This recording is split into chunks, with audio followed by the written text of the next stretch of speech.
Bienvenidos y bienvenidas de nuevo al curso de precálculo. En el clip de hoy vamos a revisar un nuevo concepto que es una subcategorización de las diferentes tipos de funciones que hemos ido revisando ya a lo largo de este capítulo, y se trata sobre las funciones biyectivas y las inversas de las funciones biyectivas. Entonces vamos a repasar algunos conceptos y vamos a introducirnos también en estas que ya son algunas cosas más finas de lo que vamos a definir.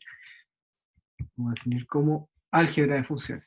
Entonces, como dice ahí la diapositiva, lo que vamos a ver en esta parte del capítulo son operaciones que ya puedo hacer sobre el espacio de funciones. Entonces, por ahora, si tenemos como un diagrama bien genérico, tenemos los números reales, y sobre los números reales definimos las funciones. Lo que nos interesa ahora es sobre el espacio de las funciones, definir una álgebra. ¿Y qué significa una álgebra? Es definir ciertas operaciones que nos van a permitir trabajar con las funciones como objetos en sí mismos.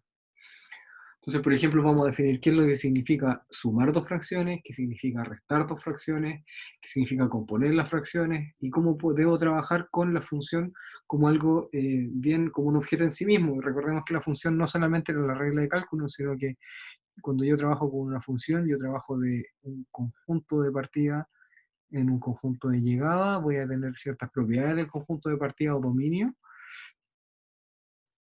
ciertas propiedades del conjunto de llegada y también del subconjunto que yo voy a llamar rango, y también la regla de cálculo que me va a hacer la relación entre los valores de x de la variable independiente y los valores de la variable dependiente. Entonces, no nos confundamos, son objetos en sí mismos y tienen varias propiedades previas a las cuales tenemos que tener consideración. Entonces, la primera definición es cómo yo sumo dos fracciones, o sea, dos funciones, y dos funciones las voy a sumar o restar mediante la suma o resta de las evaluaciones de cada una de las funciones. Entonces, si yo tengo dos funciones cualquiera definidas, y esto es algo que de repente nos vemos, pero que estén definidas en el mismo intervalo, entonces yo puedo definir la suma como la suma elemento-elemento. Un ejemplo de lo anterior: ¿qué pasa si yo tomo la función f de x es igual a x, y voy a tomar la función g de x es igual a 1?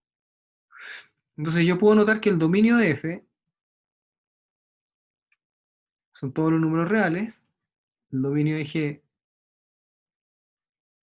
son también todos los números reales, y como ambas están definidas en los mismos dominios, yo puedo definir ahora efectivamente la nueva operación, que es la suma, que esta es una nueva función, que está definida en todos los reales, y que lo que hace va a ser tomar la primera función y evaluarla en x, y sumarle la segunda función evaluada en x. Ahora la primera función se llama x, y la segunda función se llama 1, así que la nueva función tiene la regla de cálculo x más 1, y cuál es el dominio de la nueva función, son todos los reales. Entonces tengo este objeto. Pero tengo que tener un cuidado particular, porque podría darse el siguiente caso. ¿Ok? Supongamos ahora que yo tengo la función f, va a ser exactamente la misma, y la función g va a ser 1 dividido por x. Entonces en este caso, yo voy a decir que el dominio de esta nuevamente son los reales, pero ya de los videos anteriores sabemos que el dominio de esta no pueden ser todos los reales, porque yo no puedo dividir por 0. Entonces van a ser los reales sin el número 0. Y ahora la pregunta es, yo así tal cual, ¿puedo definir la función f más g? En su forma general yo no podría, porque no puedo utilizar ambos, el dominio maximal como una unión de los dominios maximales anteriores, pero yo sí podría definir que ahora va a ir de la intersección del dominio de f con el dominio de g, en cuyo caso, fíjense, que sea la intersección significa que va a estar bien definida en f y bien definida en g, porque tienen que ser los dos conjuntos a la vez, en los reales, y en este caso sí, efectivamente a x le puedo asociar f más g de x, que va a ser simplemente por la definición f de x más g, perdón, que va a ser x más 1 dividido por x. Entonces, en general, aquí cuando ya empiezo a hablar de álgebra de funciones, los dominios sí empiezan a jugar un rol bastante importante. Eso significa que tengo que tener bastante cuidado cuando trabaje con los dominios o con las funciones, porque puedo generar monstruos un poco extraños. Fijémonos un ejemplo de dónde yo podría cometer un error que sí sería un error fundamental y grave, es, supongamos que yo tomo la función f de x es igual a 1 dividido por x, g de x es igual a 1 dividido por x. Yo sé que el dominio de esta son los reales sin el cero, el dominio de esta son los reales sin el cero, pero si yo llegara y colocara f menos g, me va a quedar 1 dividido por x menos 1 dividido por x, y eso va a ser igual a 0. Entonces la impresión y la primera intención que yo tendría es decir que el dominio de f menos g son todos los reales. Pero eso no es necesariamente cierto porque f y g estaban definidas en subconjuntos. Entonces tengo que tener cuidado de en verdad, cuando yo hago la resta de estas dos, decir que en verdad esta función está definida en la intersección del dominio de f con el dominio de g. Y una vez que hago eso, efectivamente puedo restarlas. Pero yo no puedo decir que está definida en cero, porque a priori estas fórmulas no están definidas en cero. Entonces, esos son los pequeños detalles que uno tiene que ahora ya mantener en conciencia cuando trabaja con una álgebra de funciones y no como o con evaluaciones puntuales de las funciones. Del mismo modo que lo anterior, yo puedo definir la función producto y sigue la misma lógica. Tomo la intersección de ambos conjuntos y defino en esa intersección el producto como el producto de los elementos. El ejemplo nuevamente podría decir, bueno, f de x va a ser x, g de x va a ser 1 más x.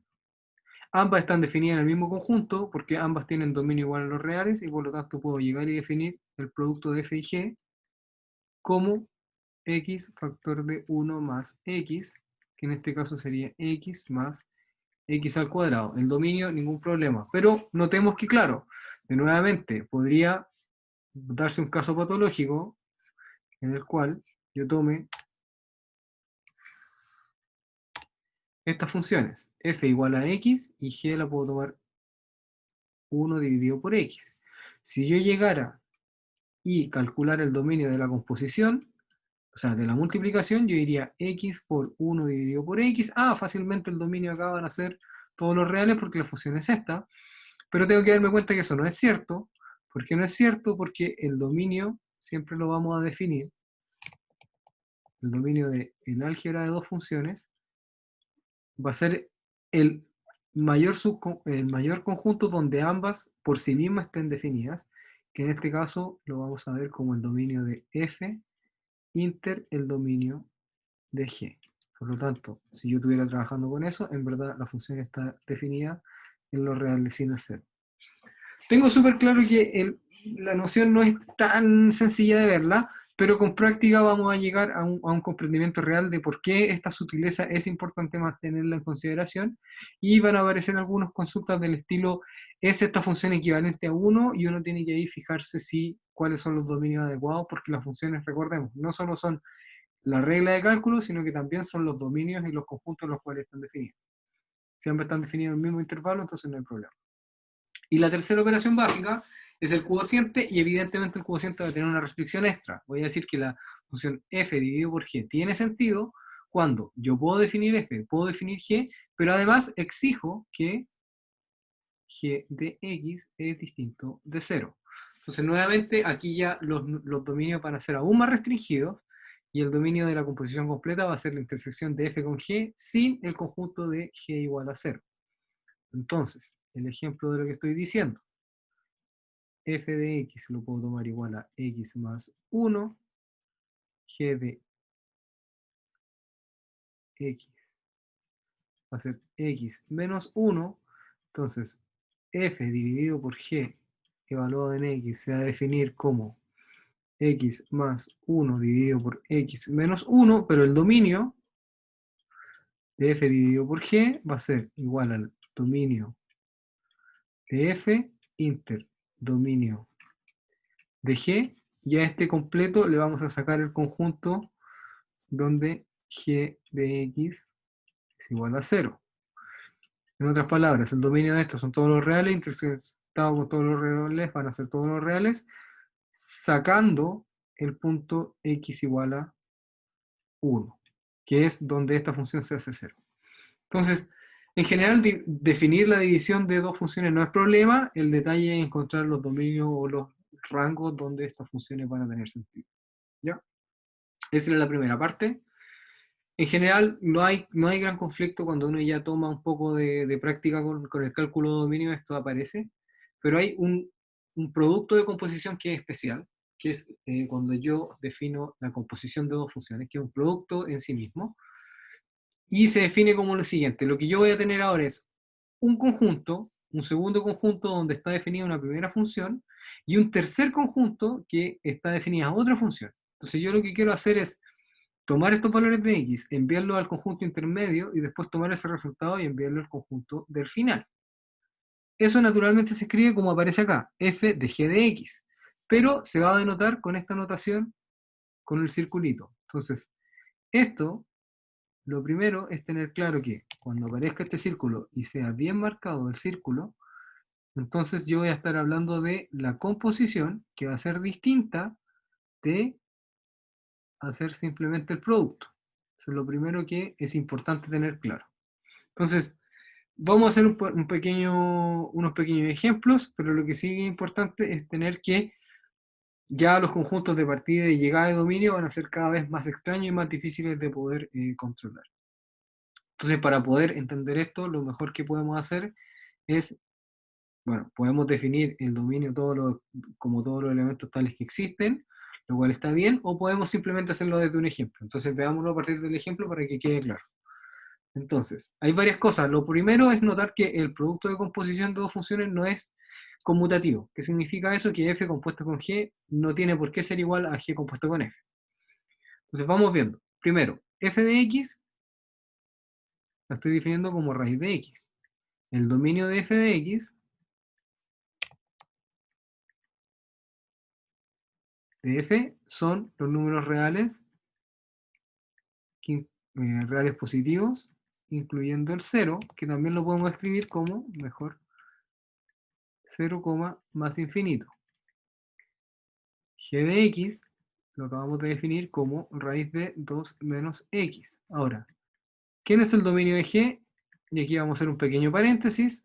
El dominio de G son todos los números que hacen 2 menos x mayor o igual que 0, 2 mayor o igual que x, por lo tanto el dominio va a ser desde menos infinito hasta 2.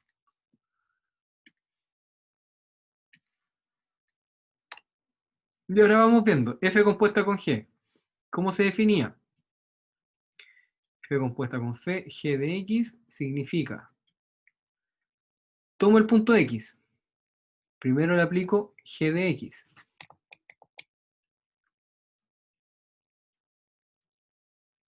Entonces voy a obtener acá g de x, y a este punto, que es g de x, le aplico luego f.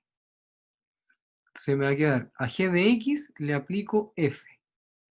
En otras palabras, esto me va a decir f evaluado en g de x, y g de x se define así. Y ahora f es la raíz de esto, entonces va a ser la raíz de 2 menos x. Eso es lo que yo voy a definir como f compuesta con g. Va a ser la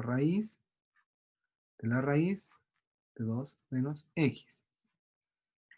Del mismo modo, si me piden g compuesta con f,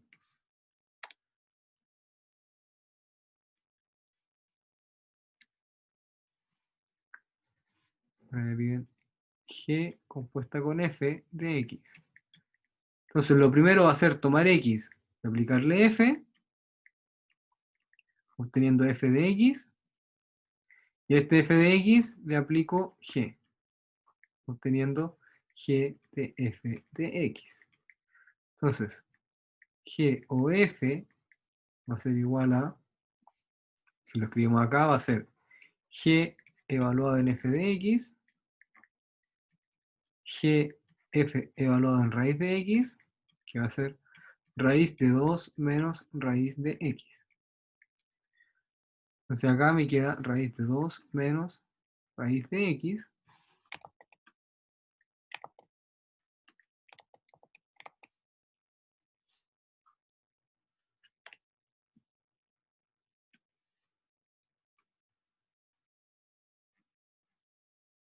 Y sí podemos ver fácilmente que ese objeto no tiene por qué ser este objeto. Más fácil, f compuesto con f se ve como f evaluado en f de x, que va a ser f evaluado en raíz de x, que va a ser raíz de x, y g compuesta con g de x va a ser igual a raíz de 2 menos raíz de 2 menos x. Entonces, ¿cómo puedo calcular los dominios? Me doy cuenta que yo puedo utilizar la propiedad anterior o empezar a calcular los dominios de estas expresiones. La raíz no tiene problema, entonces en este caso sería la única restricción posible sería que x sea menor o igual que 2. En este caso necesito un poco más de cosas, necesito de partida que x sea positivo, pero que tampoco sea muy grande de tal que esto sea positivo. Acá me basta que x sea positivo 0, y acá necesito también que x no sea muy grande para que esto sea positivo, y a la vez no quiero que esto sobrepase en tamaño al 2 menos raíz de 2 menos x. Entonces, bueno, podemos calcular, voy a calcular este de acá, y los demás se los dejo propuestos a ustedes para que los puedan trabajar. ¿Sí? Entonces, ya un poco, sé que nos queda, queda un poco más claro el concepto de composición, todavía hay que trabajarlo más, así que si no lo siguieron en la primera, no se preocupen. Y lo que, si ahora me piden el dominio, entonces lo primero que tengo que notar es que raíz de x tiene que estar bien definida.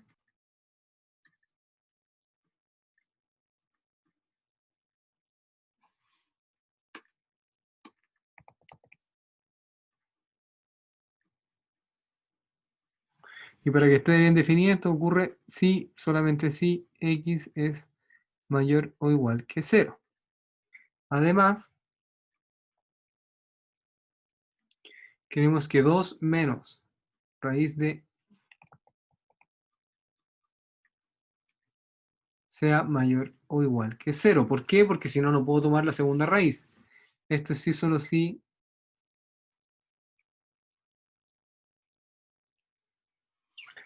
2 es mayor o igual que raíz de x.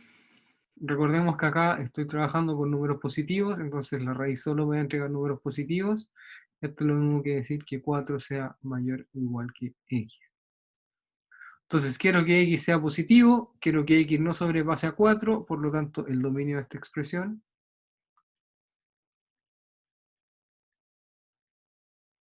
va a ser igual a desde 0 hasta 4.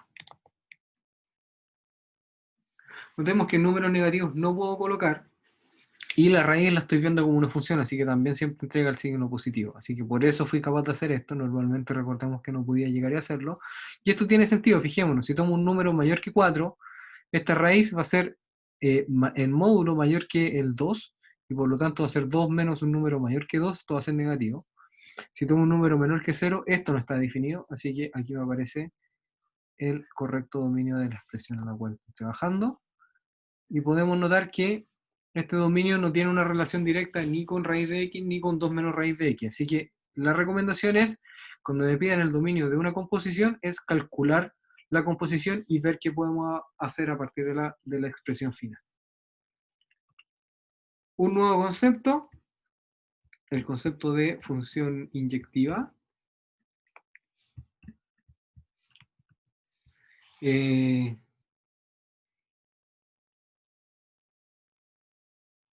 ¿Para qué vamos a ver el concepto de funciones? Porque queremos definir la propiedad de la función inversa. Entonces, para hacer la función inversa, primero tengo que conocer qué funciones tiene sentido definir en la inversa, y esas funciones van a ser un conjunto súper restringido que tienen que cumplir dos propiedades. Una es que cumplan lo que vamos a llamar inyectividad, y dos, que cumplan lo que vamos a llamar sobreyectividad o epiyectividad. Entonces vamos a ver cada uno de los conjuntos por separado, ¿ya? El primero, la inyectividad, o funciones 1 a 1. Significa que para cada imagen existe una y solo una preimagen correspondiente. Es un trabalenguas. Y cuesta entenderlo porque normalmente uno lo piensa al revés. Uno dice una función siempre para cada imagen, o sea, para cada preimagen tengo una imagen. Esa es la definición clásica de función. Ahora yo quiero algo un poco más fino, quiero decirlo al revés. Para cada imagen tengo una única preimagen. ¿Y cómo escribo eso? Lo escribo así.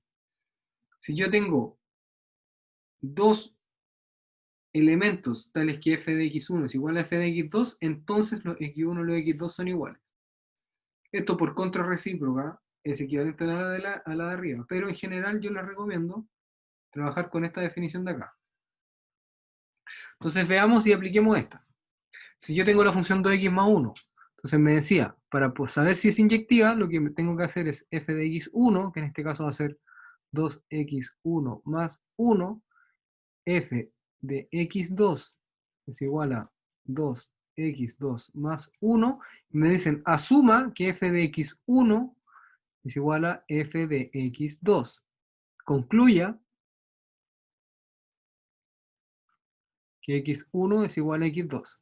Si yo puedo hacer esto, entonces la función es inyectiva. Si no puedo hacerlo, no puedo decir que la función es inyectiva.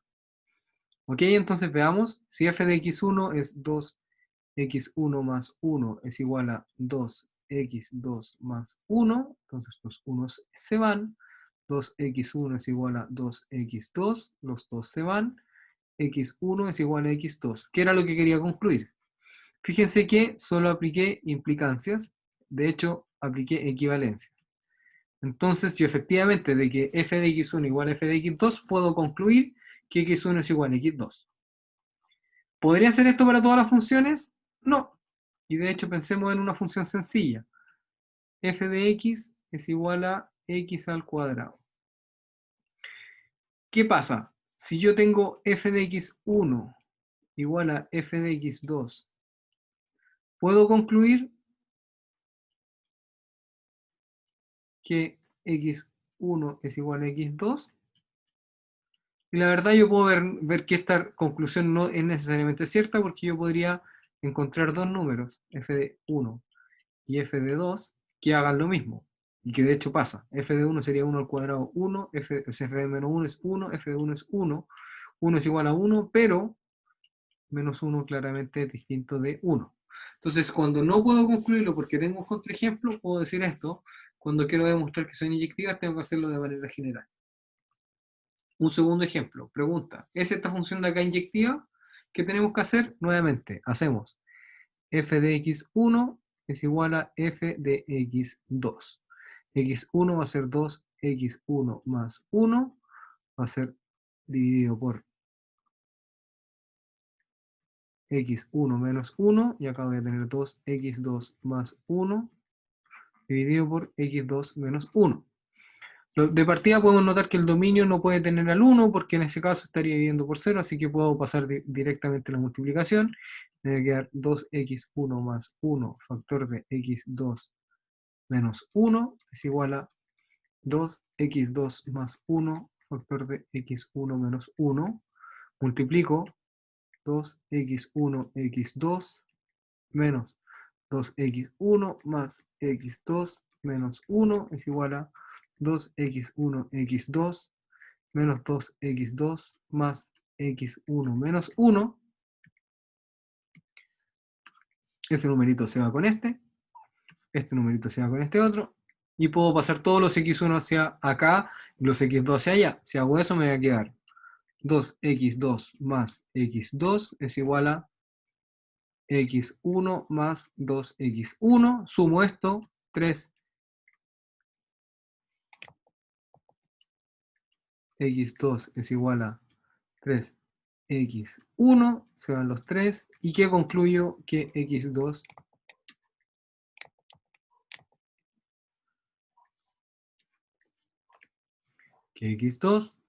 es igual a x1. De esta expresión llegué a esta expresión, entonces f es inyectiva. Dijimos que habían dos cosas. Una, inyectividad, funciones A1. Dos, es epiyectividad o sobreyectividad. ¿Qué significa eso? Recordemos que los conjuntos van de f, de un conjunto de entrada, en un conjunto de salida. Cuando el rango de f es el conjunto de llegada, entonces la función es sobreyectiva. ¿Cómo se escribe eso? Se dice que para todo i en b existe al menos una preimagen que hace realidad la función. O en otras palabras, f de a es exactamente el conjunto b. En general, las funciones sobreyectivas dependen de dónde la estoy definiendo. O sea, si yo definiera la función módulo desde R en R, y a f de x le asocio módulo de x, entonces claramente esto no es sobreyectivo, porque yo sé que el módulo solo entrega números que son positivos o cero, así que los números negativos no tienen ninguna preimagen. Pero si yo lo definiera desde R en R+, entonces sí lo es. ¿Por qué? Porque yo puedo ir al gráfico. Entonces, en general, aquí utilizo las técnicas de graficación. Hay otras formas de resolverlo, pero este es sencillo lo del gráfico. Entonces, para que una función sea sobreyectiva, lo que yo tengo que notar es que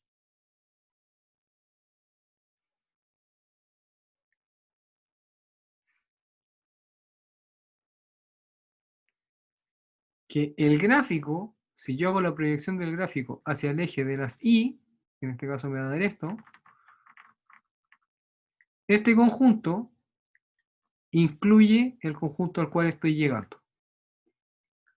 Efectivamente, el módulo, si yo lo defino como f de R en R+,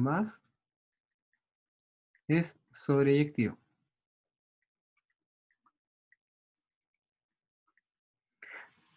De hecho, hay un detalle con el 0, debería definirlo en R+, cerrado o R+, con el 0 para que eso tenga sentido, lo podemos discutir después, si no, el f del 0 no tiene una imagen correspondiente, así que en verdad acá debería decir, en lugar de R+, debería decir R+ unión el 0. Una pequeña aclaración, que ese es el conjunto que yo defino como R más barra. Podemos después entrar en discusiones más profundas sobre eso. ¿Y por qué es sobreyectivo? Porque efectivamente, si yo tomo un número i cualquiera, yo siempre puedo encontrar un número x que va a ser ese valor de i. Como i es positivo, en particular yo podría decir el módulo de i es exactamente igual a i, ¿cierto? Entonces no hay ningún problema con la definición. Entonces, si yo tomo un i en el conjunto de los r positivo o el 0, siempre puedo encontrar el mismo punto en el conjunto de los reales, tal que se hace la definición de sobreyectividad. Es complicado, así que veamos otra. ¿Qué pasa con esta función de acá? Y este ya va a ser un procedimiento mucho más fino de cómo uno decide si una función es sobreyectiva, así que aquí pongan atención. Para demostrar que una función es sobreyectiva, yo escribo y es igual a 2x más 1, y tengo que encontrar un x que haga esto realidad. Entonces yo puedo despejar x, y menos 1 es igual a 2x, y x va a ser igual a un medio de y menos 1. Si esta función de acá no tiene restricciones, entonces yo voy a decir que la función es sobreyectiva. O si las restricciones que tiene están excluidas en el conjunto de llegada. Entonces, en este caso, efectivamente, yo puedo decir, si yo tengo un valor de y cualquiera, 7, si yo tomo 7 menos 1 y lo divido por 2, siempre tengo un valor de x que me entrega la función. Por lo tanto, en este caso lo puedo hacer por 7, con pi, con 8, con lo que sea. ¿Por qué? Porque esta no tiene restricciones. Entonces, como el dominio de esto es el conjunto de llegada, yo digo que la función f es sobreyectiva.